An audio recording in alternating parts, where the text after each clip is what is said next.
सबसे पहले बात सोने की करेंगे क्योंकि इंटरनेशनल मार्केट्स में $1900 तक स्लिप होने के बाद प्राइसेस ऊपर थोड़ा जरूर आए, लेकिन अब वापस से थोड़ा सा प्रेशर बनते हुए दिखाई दिया है। आगे रेट हाइक की चिंता सोने पर थोड़ी सी हमने हावी होते हुए देखी है, लेकिन और भी कुछ फैक्टर्स हैं क्या जो इंपॉर्टेंट रहेंगे सोने पर यहाँ से, और क्या रणनीति होनी चाहिए, इस पर करते हैं बातचीत। सुरेंद्र जी नमस्कार, स्वागत है आपका। पहले तो आपकी राय ही लेना चाहेंगे। हमने थोड़ी सी प्रॉफिट टेकिंग, उसके बाद एक हैवी कंसोलिडेशन देख रहे हैं सोने पर। ये आगे के मोर रेट हाइक्स की ही चिंता है जो भाव को ऊपर नहीं लेकर जा रही है, या और भी फैक्टर्स हैं? जी बिल्कुल। यदि आप इंटरनेशनल मार्केट देखें तो वहां पर जिस प्रकार से 2 फेड रेट हाइक और इस साल में करना चाहता है, तो कभी तो ये बात आती है कि 2 बार फेड अपनी रेट को करेगा, और कभी ये बात आती है कि शायद एक ही बार करेगा। तो इसी वजह से पूरा मार्केट एक असमंजस की स्थिति में है। साथ में जिस प्रकार से कल जो ADP non farm payroll data आए और दूसरे जो भी फैक्टर्स आए हैं, वो यूरो डॉलर इंडेक्स को बहुत तेजी से मजबूत करते जा रहे हैं। और जहां डॉलर इंडेक्स जैसे जैसे मजबूत होता है तो वैसे वैसे सोने में गिरावट बिल्कुल वाजिब है। मुझे ऐसा लगता है कि कहीं ना कहीं गोल्ड एक कंसोलिडेट होने की स्थिति में है, और कंसोलिडेशन फेज इसका स्पॉट मार्केट में $1866 तक ये नीचे गिर सकता है। इनफैक्ट मैं यही आपसे पूछना भी चाह रही थी कि कंसोलिडेशन तक तो ठीक है, लेकिन जिस तरीके के यूएस यील्ड्स की परफॉर्मेंस है, हाई लेवल्स पर बनी हुई है, क्या गोल्ड शॉर्ट टर्म में $1900 के ऊपर बने रहने में स्ट्रगल कर सकता है? जी बिल्कुल। मुझे लगता है कि आज भी एक्सपायरी है, आज वीकली क्लोजिंग है, और मुझे नहीं लगता कि कहीं से भी गोल्ड को सपोर्ट मिल रहा है। जो सपोर्ट एशियन बाजारों से मिलता है, लेकिन अमेरिकन बाजारों से बिल्कुल सपोर्ट मिलता नहीं है। तो मेरे हिसाब से एक जो रेंज है $1866 का मैं बॉटम मानता हूँ गोल्ड में। बिकॉज ये बॉटम इसलिए इम्पोर्टेंट है क्योंकि 1800 से $1850 $60 के बीच में बहुत सारी बाइंग सेंट्रल बैंक ने की है, और जब सेंट्रल बैंक बाइंग करता है तो वो एक बेंचमार्क रेट हो जाता है, तो वहां से गोल्ड ऊपर की तरफ जाने की संभावना है। लेकिन बिल्कुल वो $1866 तक बिल्कुल नीचे एक बार मूव कर सकता है। सुरेंद्र जी आपसे इन्वेस्टमेंट और डिमांड पर भी बातचीत करेंगे। उससे पहले प्रियंका एक कमेंट और ले लेते हैं, उनका व्यू क्या है गोल्ड पर, या फिर वो क्या सजेशन अपने क्लाइंट्स को दे रहे हैं इन लेवल से। क्या व्यू है इन स्तरों से प्रियंका आपका गोल्ड पर? मॉर्निंग दिवाली। जिस तरह से आज नॉन फार्म पेरोल डेटा एक क्रूशियल फैक्टर रहेगा बाजार के लिए, जो एक डायरेक्शनल मूव गोल्ड में देगा।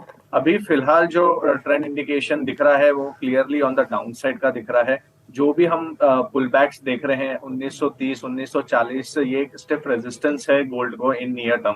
तो मुझे लगता है कि जब तक 1940-50 के ऊपर सस्टेन नहीं करता है, चांसेस प्रोबेबिलिटी इज हाई कि 1880 1860 ये जोन तक गोल्ड के प्राइसेस आ सकते हैं। तो यहाँ से ऑलमोस्ट हम देखें तो $40 से $50 का डाउनसाइड मूव हम इजीली एक्सपेक्ट कर सकते हैं गोल्ड के प्राइसेस में। तो यहाँ पे एमसीएक्स की अगर मैं बात करूं तो 57,500 से लेके 57,000 ये एक रेंज रहेगी जहाँ पे सपोर्ट्स दिख रहे हैं। तो वहां तक मुझे लगता है कि एक बार गोल्ड के प्राइसेस आएंगे, और वहां से मुझे लगता है कि अगर किसी को इन्वेस्टमेंट करना है तो अराउंड 57,000 और रिस्पेक्टिवली इंटरनेशनल मार्केट्स में अराउंड 1870 से लेके 1850 जोन, ये जोन्स में निश्चित रूप से एक बार इन्वेस्टमेंट डिमांड हम देखेंगे। तो वहां पे इन्वेस्टर्स को एक अच्छा अपॉर्चुनिटी रहेगा to go long on lower levels. In fact Surendra ji आपसे भी यही सवाल होगा। ट्रेडर्स को तो कोई खास अग्रेसिव मौके मिल नहीं रहे हैं सोने में इस वक्त, क्योंकि बहुत टाइट कंसोलिडेशन हम देख रहे हैं, लेकिन इन्वेस्टर्स को क्या करना है? यहीं से थोड़ा थोड़ा लेना शुरू करें, या फिर जैसे प्रियंक ने भी मेंशन किया, आपने भी 1866 के लेवल्स की बात की, वहां तक वेट करें एंट्री लेने के लिए?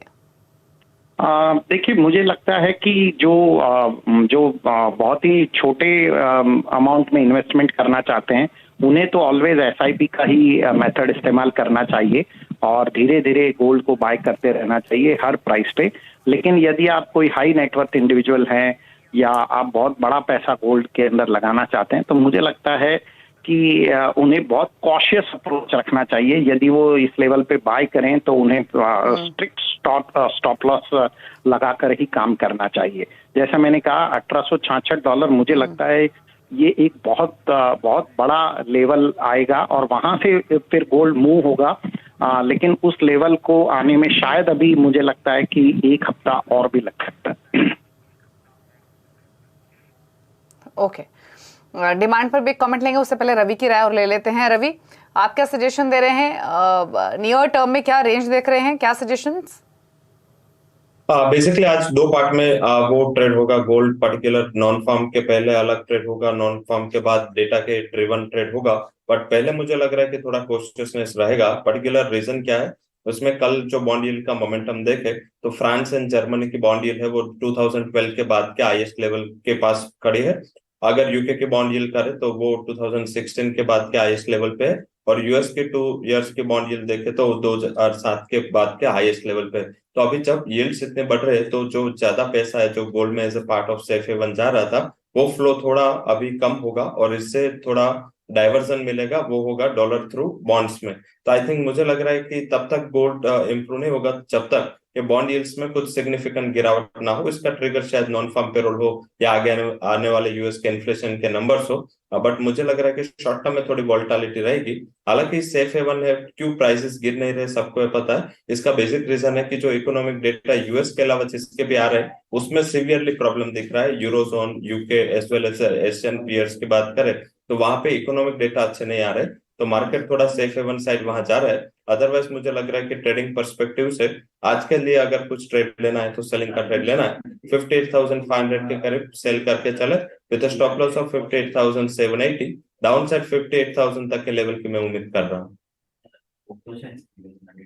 ठीक है, चलिए, तो ये तो प्राइस वाइज आपको सजेशन मिला। एक लास्ट कमेंट और ले लेते हैं सुरेंद्र जी से और उसके बाद आगे कमोडिटीज पर लेंगे स्ट्रैटेजी। सुरेंद्र जी, फिजिकल मार्केट में क्या हाल है बाइंग को लेकर? देखिए, रिटेल में बहुत अच्छी ग्राहकी है क्योंकि ये धीरे धीरे जो प्राइजेस हैं ऊपर में लोगों ने 62,000 तक के प्राइस देखें और जीएसटी को जोड़ दें तो 63,500 के आसपास के प्राइस देखें।